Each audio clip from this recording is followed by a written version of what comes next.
नमस्कार, मैं हूं सुरेश चौहान के और आप देख रहे हैं बिंदास बोल।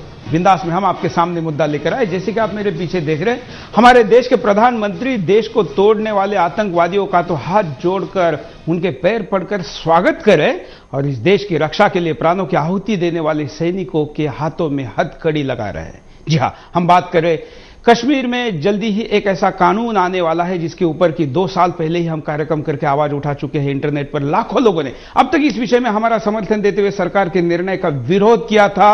जी हां, यही विषय जिस पर सरकार कह रही है कि आतंकवादी जो है उनके परिवारों का पुनर्वसन होना चाहिए, उनको बच्चों को स्कूलों में जाना चाहिए और उनको डॉक्टर इंजीनियर बनाना चाहिए और उनको रहने के लिए घर, अगर उनके पास उपजीविका के लिए कोई साधन नहीं है तो उनके खाने पीने राशन की भी व्यवस्था करनी चाहिए, ये भी आपके और हमारे टैक्स पेयर के पैसे से।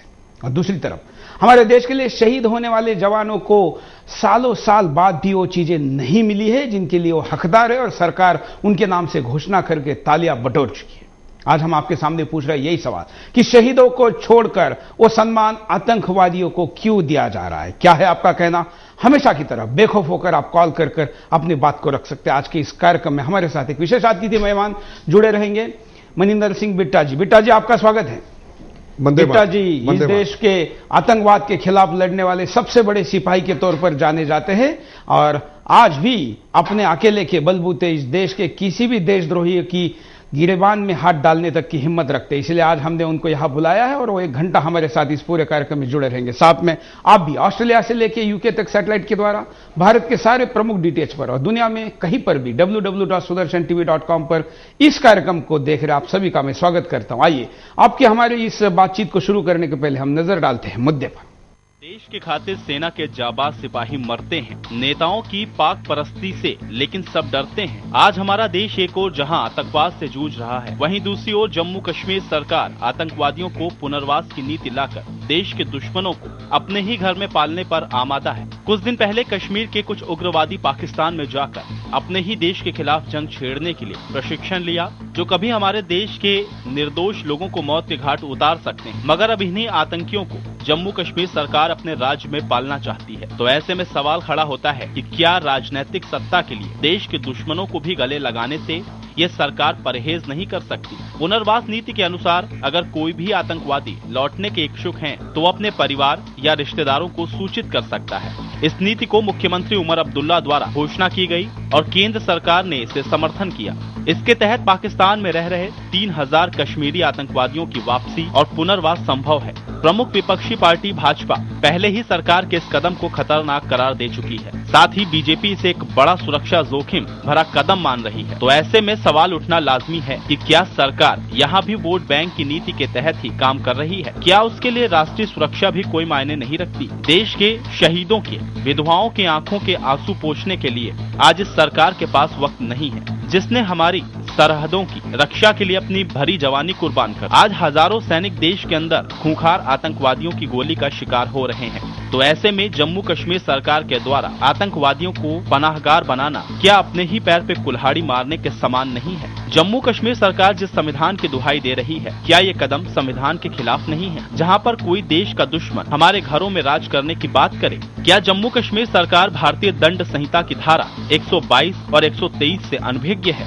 जिसमें साफ तौर पे कहा गया है कि देश के खिलाफ युद्ध छेड़ने या किसी प्रकार के अस्त्र शस्त्र जुटाने वाले के लिए सजाए मौत है? सरकार की ये कौन सी नीति है जहां पर मौत के हकदार को पुनर्वास देने की ये घिनौना खेल खेला जा रहा है? आज हमारे देश के वीर जवानों को एक छोटी सी सरकारी सुविधा के लिए नाको चने चबाना पड़ता है, मगर आज देश के दुश्मन मलाई खा रहे हैं। आज ये सरकार किस नक्शे कदम पे चल रही है, इसका अंदाजा आप खुद ही लगा सकते हैं। तो ऐसे में हमारे पास सिर्फ एक ही विकल्प बचता है, आतंकी शिविरों में घुसकर वार किया जाए, कश्मीर का काबुल जैसा ही उपचार किया जाए। तो यह मुद्दा और इस मुद्दे पर आपको बेखौफ होकर आगे आकर बोलना है, क्योंकि आप नहीं बोलेंगे तो इस देश के कश्मीर जैसे संवेदनशील हिस्से को इस देश से अलग करते समय आप चुप बैठेंगे। स्वामी विवेकानंद ने कहा है कि मुझे दुर्जनों की दुष्टता से इतना डर नहीं जितना सज्जनों की निष्क्रियता से। आपको तय करना है कि आपको निष्क्रिय सज्जन बनना है और दुर्जनों की इस हरकतों से बाज न आने के लिए उनको अपने आवाज से आगाह नहीं करना है। बिट्टा जी हमारे साथ है इस पूरे मुद्दे पर।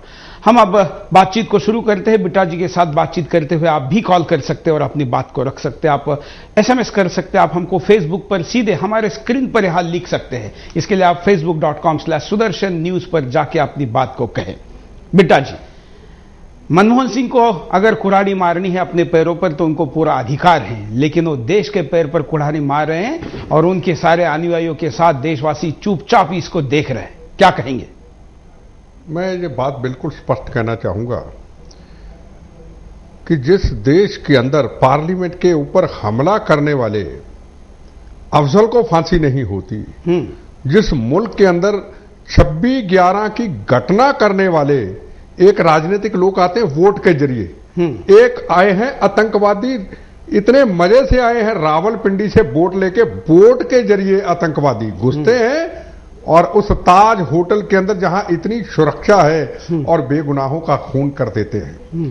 और सुप्रीम कोर्ट और हाई कोर्ट के जजेस मौत का कफन बांध के ये फैसला सुनाते हैं कि इनको फांसी होनी चाहिए। सुप्रीम कोर्ट का फैसला सबसे बड़ा फैसला है और उसकी फाइलें दबा ली जाती हैं। मिनिस्ट्री के अंदर जो व्यक्ति मेरे ऊपर ब्लास्ट करते हैं, जो 70 बेगुनाह हिंदुओं को ट्रेन से निकाल के मार दिया जाता है, फिर दिल्ली में मेरे ऊपर ब्लास्ट करते हैं, 35 लोग मारे जाते हैं, सुप्रीम कोर्ट के जजेस फैसला सुनाते हैं, कोर्ट में कपिल सिब्बल उस वक्त पेश होते हैं कि फांसी की सजा इसकी माफ होनी चाहिए। कहां से फंडिंग आई कपिल सिब्बल को कोई जांच नहीं। आज कैबिनेट में मंत्री, क्या उम्मीद कर सकते हैं कि देश को बचाने वाला कौन है, देश का रक्षक कौन है? और आज जो आपने बहुत बड़ा सवाल उठाया कि जो आतंकवादी विक्टिम है, जो लोग बेगुनाह लोग मारे जाते हैं, कुछ सरोजनी नगर में हमारे सुरक्षा के जवान, हजारों लाखों कश्मीरी पंडित जो है कश्मीर से निकाल दिए गए बम्बों और गोलियों से, उनका कोई पूर्णवास नहीं, उनको कोई नौकरी नहीं, उनका कोई रोजगार नहीं, और बेगुनाहों का खून करने वाले को आप नौकरी भी देंगे?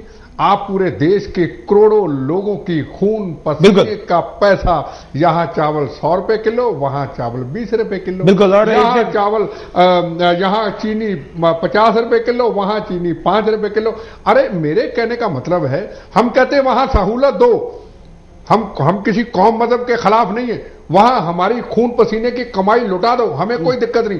पर एक बात वो वहां याद रखनी चाहिए, जिस तरीके से हमने पंजाब में खालिस्तान नहीं बनने दिया, वहां के अवाम को, वहां के लोगों को कहना चाहिए कश्मीर हमारे देश का अंग है, जो तोड़ने की कोशिश करेगा, जैसे हमने कुर्बानी दी हम कुर्बानी देंगे, वो कहने को कोई तैयार नहीं। उनको सहूलतें दी जा रही हैं। ये टोटल वोट बैंक की राजनीति। बिल्कुल, इस राजनीति को रोकना होगा और इस राजनीति को रोकने के लिए देशवासियों को आगे आकर अपने आवाज को बुलंद करना होगा। बिंदास की विशेषता, बिंदास के कॉलर अब अपनी बात को रखना शुरू करेंगे। सुनते हैं कुछ